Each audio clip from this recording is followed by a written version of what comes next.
Hello প্রিয় শিক্ষার্থীরা, স্বাগতম তোমাদের আজকের ক্লাসে। আজকে তোমাদের ডিগ্রি প্রথম বর্ষের অ্যাকাউন্টিং সাবজেক্ট থেকে আমরা একটা চ্যাপ্টার করাবো। বরাবর মতো আমি মোজাহিদ ইসলাম, ডিপার্টমেন্ট অফ অ্যাকাউন্টিং। যারা আগের ক্লাস করেছে তোমরা জানো আমি অ্যাকাউন্টিং ডিপার্টমেন্টে আছি। তোমাদের অ্যাকাউন্টিং সাবজেক্টের উপর অলরেডি একটা ক্লাসও নিয়েছি। তো আগের ক্লাসটাতে আমরা ব্যাংক সমন্বয় বিবরণী অর্থাৎ ব্যাংক রিকনসিলিয়েশন স্টেটমেন্ট, সেখান থেকে আমরা কিছু ধারণা নিয়েছিলাম। তো আজকে আমি এখানে আরেকটু বেসিক তোমাদেরকে দিব, আর এটার উপর বেস করে তোমরা যদি বাসায় প্র্যাকটিস করো আশা করি তোমরা এই অধ্যায়টা অনেকটা কমপ্লিট করে ফেলতে পারবে। তো যারা বই কিনেছো বাসায় যদি প্র্যাকটিস করো, তোমাদের মনে হয় যেহেতু এখন রেগুলার ক্লাস আমাদের লাইভ ক্লাস হচ্ছে না, অনলাইনে ক্লাস করতে হচ্ছে, সো তোমাদের কিন্তু পড়ার চাপটা বেড়ে যাচ্ছে। তোমাদের নিজ দায়িত্বে এই পড়াগুলো কমপ্লিট করে ফেলতে হবে। সো আজকে আমি তোমাদেরকে ব্যাংক রিকনসিলিয়েশন স্টেটমেন্টের কিছু প্রাথমিক ধারণা তোমাদেরকে দিব এবং এটার উপর চেষ্টা করবো একটা এক্সাম্পল তোমাদেরকে করিয়ে দেওয়ার জন্য। তো ব্যাংক রিকনসিলিয়েশন তোমাদের দুইভাবে হয়। একটা হচ্ছে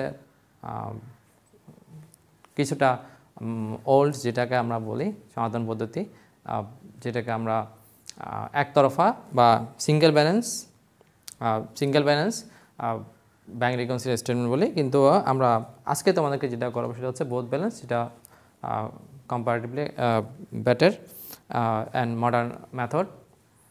তো আমরা এই ব্যাংক রিকনসিলিয়েশন স্টেটমেন্টের প্রাথমিক কিছু ধারণা তোমাদেরকে আরেকবার দিই, যারা বিশেষ করে আগের ক্লাসটা পাওনি বা মিস করেছে সামহাও, তোমাদের জন্য আমি বেসিকটা একটু আরেকবার আইডিয়া দিচ্ছি। তো ব্যাংক রিকনসিলিয়েশন স্টেটমেন্ট হচ্ছে আমরা ব্যাংকের সাথে যে কোনো প্রতিষ্ঠান, বর্তমানে ব্যাংকের সাথে লেনদেনের কোনো বিকল্প নেই এবং মোস্ট বলতে প্রায় অলমোস্ট 100% কোম্পানি বা সিঙ্গেল যে আমাদের এক মালিকানা প্রতিষ্ঠান যেগুলো আছে বা পার্টনারশিপ বলো, প্রায় সব কোম্পানিরই একটা ব্যাংক অ্যাকাউন্ট থাকে। এটা একেবারে খুবই ম্যান্ডেটরি, এটা ছাড়া হয়ই না বিজনেস। একেবারে ছোটোখাটো প্রতিষ্ঠান ছাড়া প্রায় সব ধরনের প্রতিষ্ঠানেরই কি থাকে, একটা ব্যাংক অ্যাকাউন্ট থাকে। অর্থাৎ ব্যাংকের সাথে কিছু ট্রানজ্যাকশন প্রায় সব প্রতিষ্ঠান বা কোম্পানি যেটাই বলো না কেন, সব প্রতিষ্ঠানকে তোমার এই জিনিসটা খুবই দরকার, অর্থাৎ ব্যাংকের সাথে ট্রানজ্যাকশনটা। তো ব্যাংকের সাথে ট্রানজ্যাকশন করার জন্য আমরা জানি আমাদের একটা অ্যাকাউন্ট লাগে। অ্যাকাউন্টটা খুলে প্রতিষ্ঠানের নামে হয়, কিংবা এক মালিকানা প্রতিষ্ঠানগুলোতে হয়তো মালিকের নামে হতে পারে। তো এই প্রতিষ্ঠানের যে লেনদেনগুলো ব্যাংকের সাথে হয়, সেই প্রতিষ্ঠানের লেনদেনগুলো যেগুলো ব্যাংকের সাথে হয় সেগুলো রেকর্ড করাটা খুবই ইম্পর্টেন্ট। আমরা জানি প্রতিষ্ঠানের সবগুলো transaction, each and every transaction should be recorded. আমরা এগুলো যথাযথ নিয়মে রেকর্ডিং করে ভবিষ্যতে আমাদের যে ফাইনাল স্টেটমেন্ট তৈরি করব সেখানে আমরা বিভিন্ন কাজে লাগাই। তো ব্যাংক রিকনসিলিয়েশন স্টেটমেন্টটা মূলত আসে যখন আমরা ব্যাংকের সাথে বিভিন্ন লেনদেন করি, সেই লেনদেনগুলো লিপিবদ্ধ করি কোথায়, সেগুলো লিপিবদ্ধ করি আমানতকারী বা প্রতিষ্ঠান আমরা লিপিবদ্ধ করি সেটাকে ক্যাশ বুক অর্থাৎ নগদান বইয়ে। সেখানে আমাদের একটা ব্যাংক কলাম থাকে, সেই ব্যাংক কলামটা রাখি basically two record all the transactions with the bank. আমাদের সাথে ব্যাংকের যে ট্রানজ্যাকশনগুলো হয় সেগুলো আমরা রেকর্ড করার জন্য।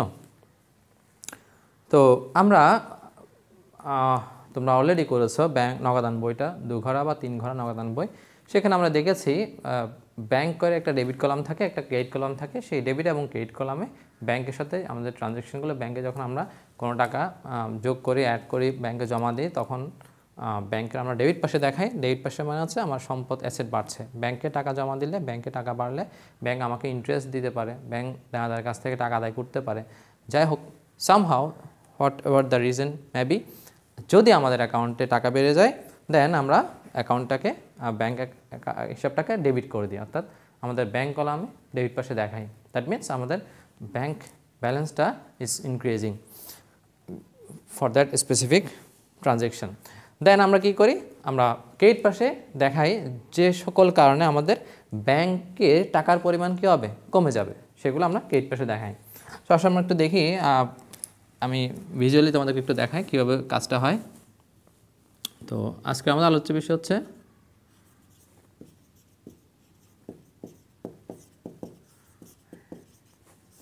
Bank reconciliation statement.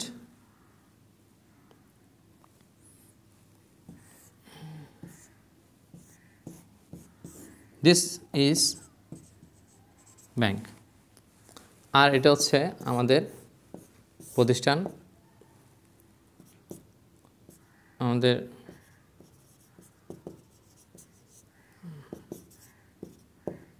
Business enterprise বা বিজনেস ইনস্টিটিউশন বা আমাদের প্রতিষ্ঠান। তো আমরা এখানে কি করব,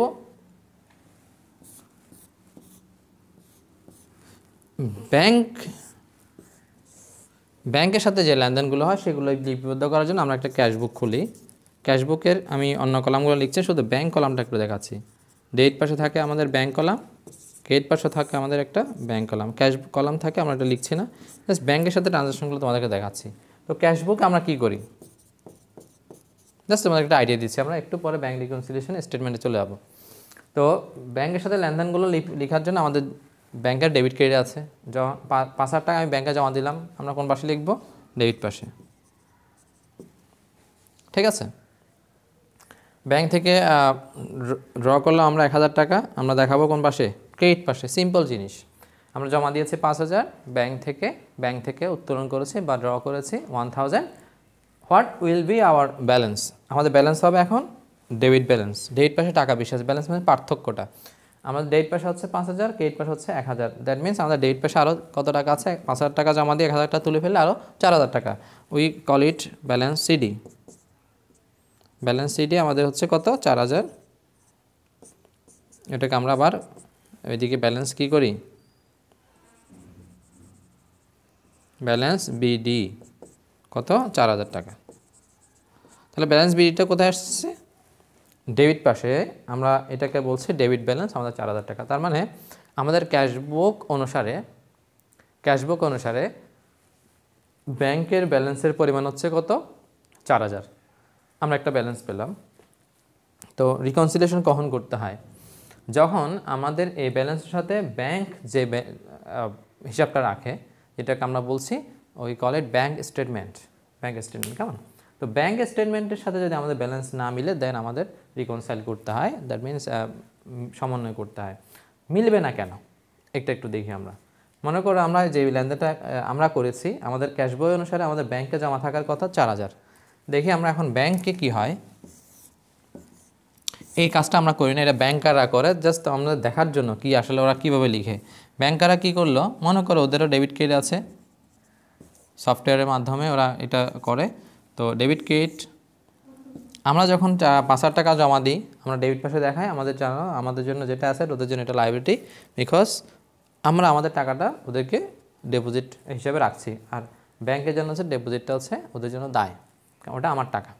আমরা ডেবিট করলে ওরা কী করবে, ক্রেডিট করবে 5,000 টাকা। তাহলে প্রথমে আমাদের যখন জমা দিয়েছিলাম 5,000, দুজনেরই সেম, আমাদের ডেবিট ওদের ক্রেডিট, অর্থাৎ আমাদের ডেবিট ব্যালেন্সের সাথে their credit balance will be the same. আমরা 1,000 টাকা ক্রেডিট করেছি, দেন ওরা কী করবে, 1,000 টাকা তাহলে ডেবিট করবে। এর মানে আমার বুঝতে পারবো 1,000 টাকা আমার অ্যাকাউন্ট থেকে কেটে ফেলেছে। তাহলে ওদের ক্রেডিট পাশে কত থাকার কথা, 4,000, এতটুকু হওয়ার কথা। কিন্তু আমরা দেখতে পাচ্ছি ওদের স্টেটমেন্ট নেওয়ার পরে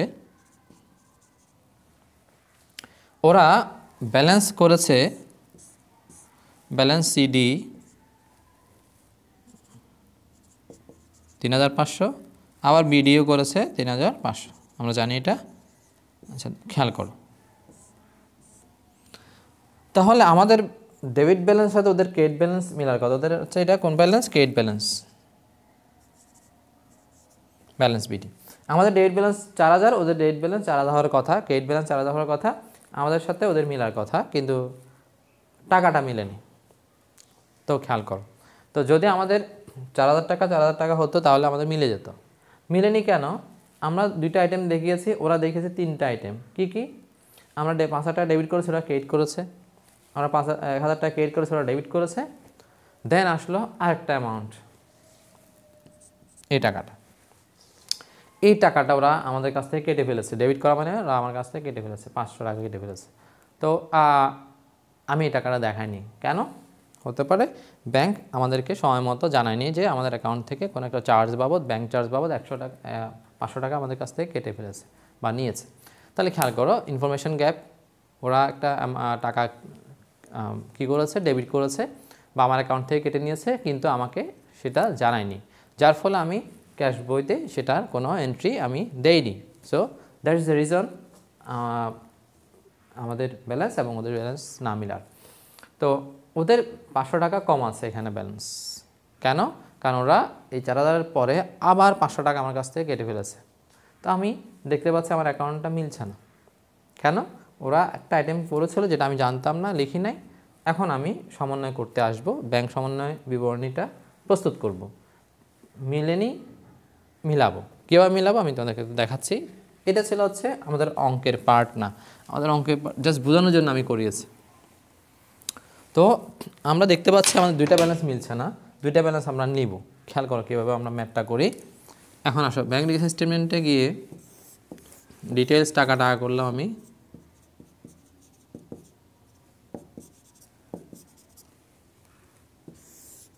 সিম্পল একটা এক্সাম্পল দিচ্ছি, দেন আমরা একটু নতুন একটা অঙ্কে চলে যাব। তো আমাদের ব্যালেন্সটা নিলাম, অথবা ওদের ব্যালেন্স, যে কোনো একটা ব্যালেন্স দিয়ে শুরু করা যায় সিঙ্গেল ব্যালেন্স হলে। আর বোথ ব্যালেন্স হলে আমরা দুইটা ব্যালেন্স নিয়ে একসাথে শুরু করব। যেহেতু এখানে মাত্র একটা ট্রানজ্যাকশন আছে, আমরা একটা সিঙ্গেল ব্যালেন্স করলে ডাবল ব্যালেন্স করলে অনেকটা সেম কাজে হবে। তো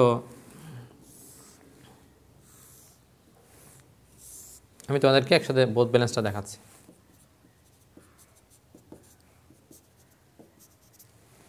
ডিটেলস টাকা। তো আমাদের ব্যালেন্স হচ্ছে কত? 4000, ওদের ব্যালেন্স হচ্ছে 3500। আমি দুইটা ব্যালেন্স নিচ্ছি, একটা হচ্ছে ব্যাংকের আর একটা হচ্ছে নগদের। আমরা লিখলাম ব্যালেন্স অ্যাজ পার ক্যাশবুক। আমাদের নগদান বই হিসাবে ব্যাংকের ব্যালেন্স কত? 4000। তো আমরা এটাকে লিখলাম। আর ব্যালেন্স অ্যাজ পার, এটা হচ্ছে ব্যাংক স্টেটমেন্ট। এটা কিন্তু আমরা রাখি না, আমরা জাস্ট ওদের কাছ থেকে স্টেটমেন্টটা নিয়ে আসি। কিন্তু এই কাজটা ব্যাংকার করে, তোমাদের বোঝার জন্য আমি করিয়েছি। তো ব্যাংকে গেলাম, আমি ব্যাংকের স্টেটমেন্ট যখন নিলাম, ব্যাংকাররা বলেছে আপনার অ্যাকাউন্টে এত টাকা আছে, এই অবস্থা। তো আমি দেখতে পারলাম যে এখানে একটা টাকা ওরা অতিরিক্ত কেটেছে, যেটা আমি এখানে 500 টাকাটা দেখাইনি, সেটা আমরা দেখিয়ে আমরা ব্যালেন্সটা করব। তো আরেকটা নিলাম balance as per bank statement. তাহলে ব্যাংক স্টেটমেন্ট হিসেবে আমাদের ব্যালেন্সটা হচ্ছে কত? 3500। দেখো, তাহলে আমরা দুইটা ব্যালেন্স নিলাম, মিলেনি। আমাদের 4000, ওদের হচ্ছে 3500। তো কেন মিলেনি আমরা ফাইন্ড আউট করলাম।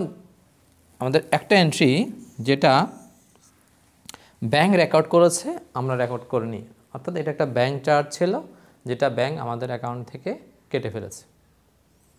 তো যেটা আমাদের করার কথা ছিল, বাট আমরা করিনি, বিকজ আমরা জানতাম না, বা সামহাও যে কোনো কারণে মিসিং হয়েছে, বা আমরা ভুলে গিয়েছি, বা লেখা হয়নি কোনো কারণে, what ever the reason may be. যদি দেখো যে আমরা একটা অ্যামাউন্ট বা একটা ট্রানজ্যাকশন একটা পক্ষ করেছে, অন্য একটা পক্ষ করেনি, বোথ ব্যালেন্স করার নিয়ম হচ্ছে যে পক্ষ সেই ট্রানজ্যাকশনটা লিপিবদ্ধ করেনি, সেই পক্ষ সেই ট্রানজ্যাকশনটা লিপিবদ্ধ করবে। অর্থাৎ এখানে 500 টাকা ব্যাংক করেছে, আমরা ক্যাশ বইতে দেখাইনি, সেই ক্যাশ বইতে দেখাবো এখন সেই 500 টাকাটা। সব আমাদেরকে করতে হবে না, পুরোটা করতে হবে না। যেহেতু আমরা 5000 টাকা দেখিয়েছি, ওরা দেখিয়েছে, এটা নিয়ে কোনো ঝামেলা নাই। আমরা 1000 টাকা কেটেছি, ওরাও 1000 টাকা কেটেছে, কোনো ঝামেলা নাই। ওরা 500 টাকা করেছে, যেটা আমরা এখানে করিনি। তার মানে একটা ট্রানজ্যাকশন ওরা লিখেছে, আমরা লিখিনি। তো কি বললাম, হাউ টু রিকনসাইল। আমরা কি করব, এটাকে যে বইতে এই ট্রানজ্যাকশনটার এন্ট্রি দেওয়া হয়নি, ওই বইতে আমরা এন্ট্রি করব। তো ক্যাশ বইয়ের ব্যালেন্সে থেকে এই 500 টাকা মাইনাস করা হয়নি।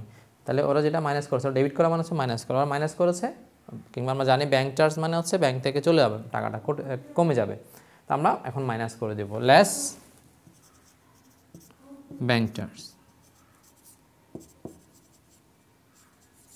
তাহলে এখানে আর কোনো আইটেম নাই যেটি এক পক্ষ লিখেছে আর এক পক্ষ লিখেনি। আমরা 500 টাকা বাকি ছিল, 500 টাকাটা আমি লিখে দিলাম, যেহেতু আমার কোনো টাকা নেই এখানে, আর আমি বাইরে লিখে দিই। 3000 কত হলো, ব্যালেন্সটা 500 টাকা। দেখো এখন আমাদের ব্যালেন্স দুটা কী হলো, মিলে গেল, সমন্বিত হয়ে গেল, বা সেম হয়ে গেল। কেমন? এটা হচ্ছে উভয় জেরে আমরা ব্যাংক রিকনসিলিয়েশন তৈরি করার আমাদের নিয়ম। খুবই সহজ। তো আমরা একটু দেখি এই ধরনের কোন কোন আইটেমগুলো আমাদের এখানে লিপিবদ্ধ করতে হবে। তো আমরা লিখেছি ব্যাংক চার্জটা আমরা লেস করেছি। আরও কী কী আইটেম আসে আমি তোমাদেরকে একটু বলে দিই, তাহলে তোমাদের একটা ধারণা হবে। দেন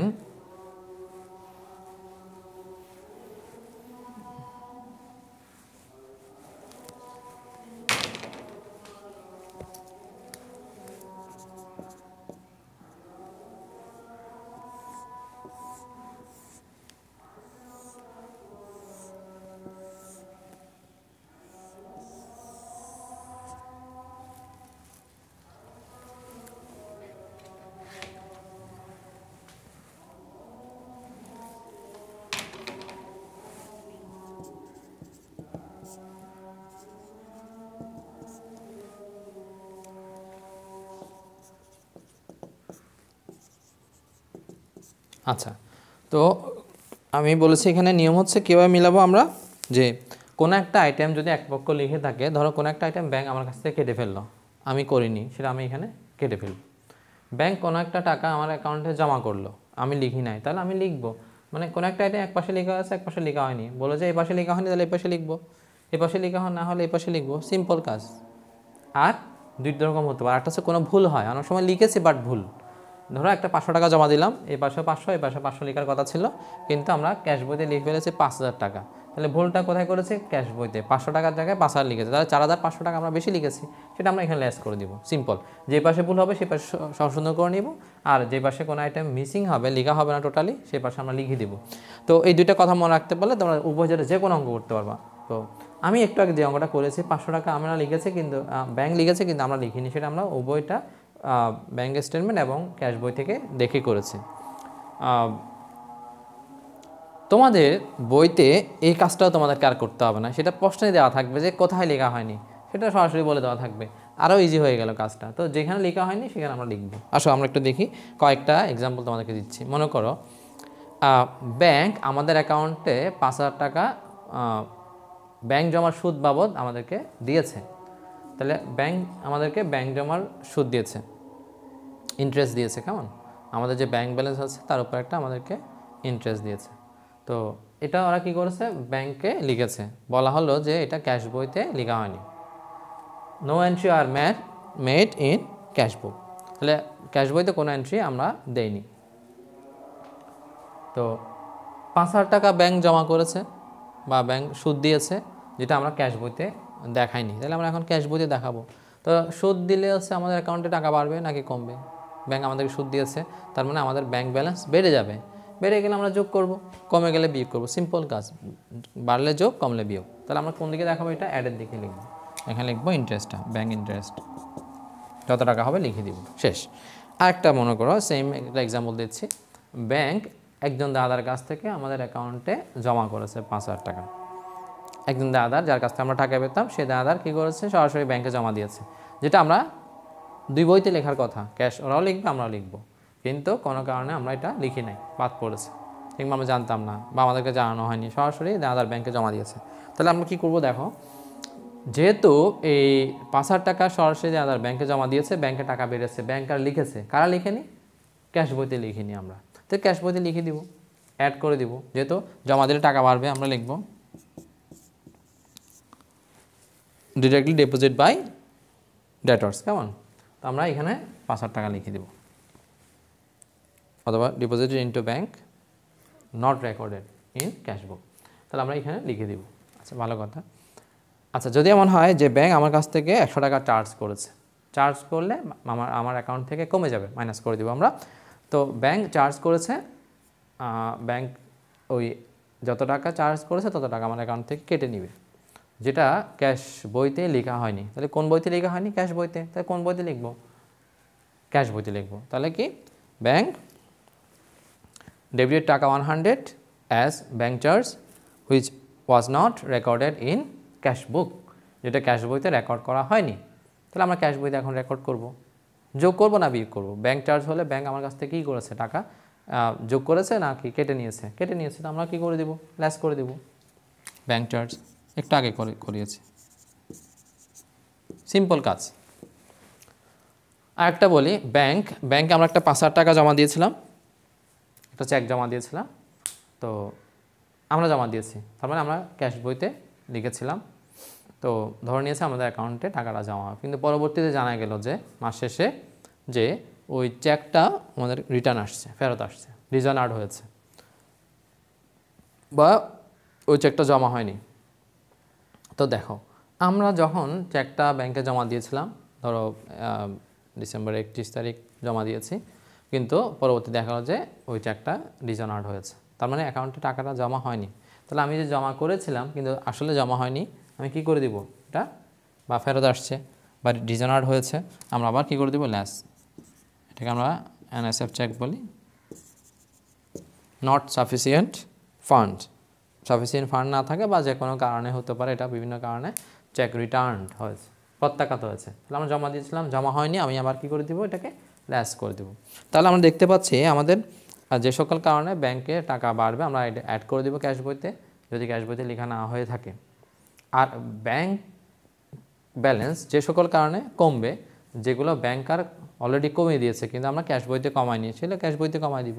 তবে কাজ হচ্ছে শুধুমাত্র যে বইতে কোনো একটা ট্রানজ্যাকশন লেখা হয়নি, কারণ তখনই মিলবে ব্যালেন্সটা যদি আমি 500 টাকা মাইনাস করে ব্যাংকও 500 টাকা মাইনাস করে, আমাদের ব্যালেন্স মিলে যাবে, অ্যাকাউন্টের ব্যালেন্স। আমরা 200 টাকা যোগ করলাম, ব্যাংকে 200 টাকা যোগ করলে মিলে যাবে। মিলবে না কী কারণে? কোনো একটা আইটেম আমি লিখেছি, ব্যাংক লিখিনি, মিলবে না, বা ব্যাংক লিখেছে আমি লিখিনি, মিলবে না। এবার আসো দেখি, আমরা লিখেছি ব্যাংক লিখে না, এই ধরনের দুইটা আইটেম সবসময় থাকে প্রত্যেকটা প্রশ্নে। সেটা কীরকম? আমরা একটা চেক ইস্যু করেছি, company issued a cheque which was not presented into the bank.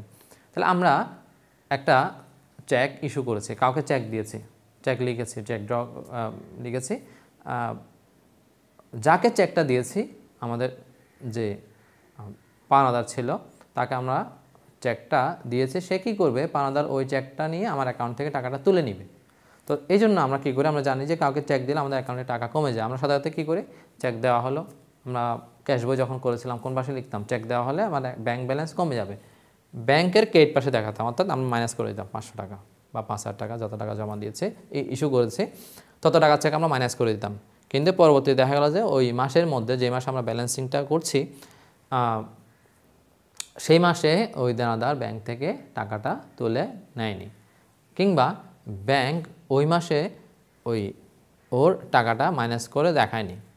তাহলে খেয়াল করো, আমরা একটা চেক মাইনাস করেছি, ইস্যু করেছি, আমরা মাইনাস করে দিয়েছি, কিন্তু ব্যাংক সেই এন্ট্রিটা দেখায়নি, বা ব্যাংক ডেবিট করেনি, বা ব্যাংক কেটে নেয়নি, বা ব্যাংক দেখায়নি। তো আমরা একটা চেক ইস্যু করেছি, আমরা মাইনাস করেছি, যেটা ব্যাংক দেখায়নি, তাহলে এটা কার কাজ?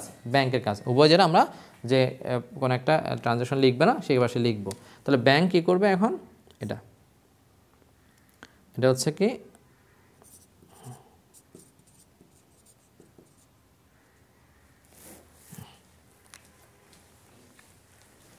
এটাকে আমরা লিখব আনপ্রেজেন্টেড চেক।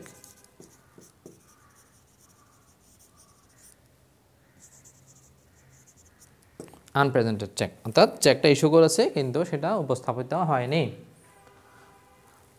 মাইনাস করে দেব।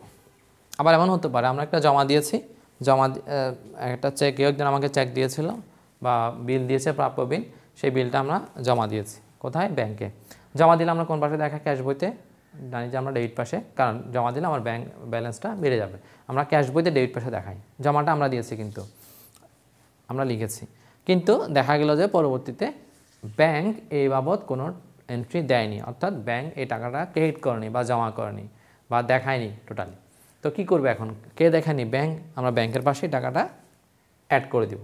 তাহলে আমরা একটা জমা দিয়েছিলাম, সেটা আমরা ক্যাশ বইতে লিখেছি, কিন্তু কে লিখেনি? ব্যাংক। তাহলে আমরা no entry was made in bank statement. আমরা এখন ব্যাংক স্টেটমেন্টে টাকাটা কী করে দেবো? অ্যাড করে দেবো। আমরা যা করেছি ব্যাংক তাই করবে।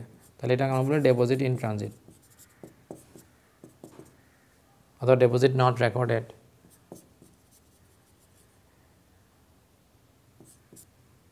ট্রানজিট যত টাকা হবে তত টাকা আমরা লিখে দেবো। তাহলে দেখো, ব্যাংক কোনো একটা টাকা যদি আমার অ্যাকাউন্ট থেকে কেটে ফেলে বা অ্যাকাউন্টে অ্যাড করে, আমরাও অ্যাড করবো বা কেটে ফেলবো, সেম ওরা যা করে তাই করব। অথবা আমরা একটা জমা দিয়েছি, সেটা লিখে নিই ব্যাংক, তাহলে ব্যাংক যোগ করবে। আমরা একটা চেক ইস্যু করেছে, মাইনাস করেছে, ওরা দেখায়নি, সেটা ওরা মাইনাস করে দিবে। মোটামুটি এটাই হচ্ছে তোমাদের কাজ। আর ভুল করলে কী বলেছিলাম, যে বইতে ভুল করবে সেই বইতে তোমাকে সংশোধন করতে হবে। অর্থাৎ আমরা মনে করো 500 টাকা জমা দিয়েছি, কিন্তু আমরা দেখাইনি ক্যাশ বইতে, আমরা 500 টাকা ক্যাশ বইতে দেখাবো। আর যদি আমরা 500 টাকা জমা দিয়ে আমরা 550 টাকা লিখি, তাহলে বেশি লিখেছি কত? 50। 500 টাকার পরিবর্তে 550, সেই 50 টাকাটা আমরা আবার লেস করে দেবো। যেখানে ভুল সেখানে আমরা এটা কারেক্ট করে দেবো। এ হচ্ছে উভয় করার নিয়ম। তো তোমরা এটার উপর বেস করে সিম্পল কিছু অঙ্ক বই থেকে তোমরা করবে। তো আশা করি মোটামুটি দু একটা অঙ্ক করলে তোমাদের এই চ্যাপ্টারটা সম্পর্কে তোমাদের একটা আইডিয়া হয়ে যাবে। তো আমি আশা করব তোমরা বাসায় বসে বসে নিজে যতটুকু পারো এই ম্যাথগুলো প্র্যাকটিস করবে। আমাদের যেহেতু অনলাইনে ক্লাসগুলো বারবার দেখার সুযোগ আছে, you can repeatedly check all the terms and conditions here. আমরা এগুলো দেখবো কীভাবে একটা ম্যাথ আমরা সলভ করবো, সেটা আমরা দেখবো বারবার। প্রয়োজনে একটা আইটেম 2-3 বার করে তোমরা দেখো, বারবার চেক অ্যান্ড রিচেক, দেন তোমরা বই থেকে 2-1টা অঙ্ক করার চেষ্টা করো। তো সবাই ভালো থাকবে, আজকে এতটুকু পর্যন্ত। সবাই সুস্থ থাকো, ভালো থাকো, বেশি বেশি পড়াশোনা করো। সবাইকে অনেক ধন্যবাদ, থ্যাংক ইউ, আল্লাহ হাফিজ।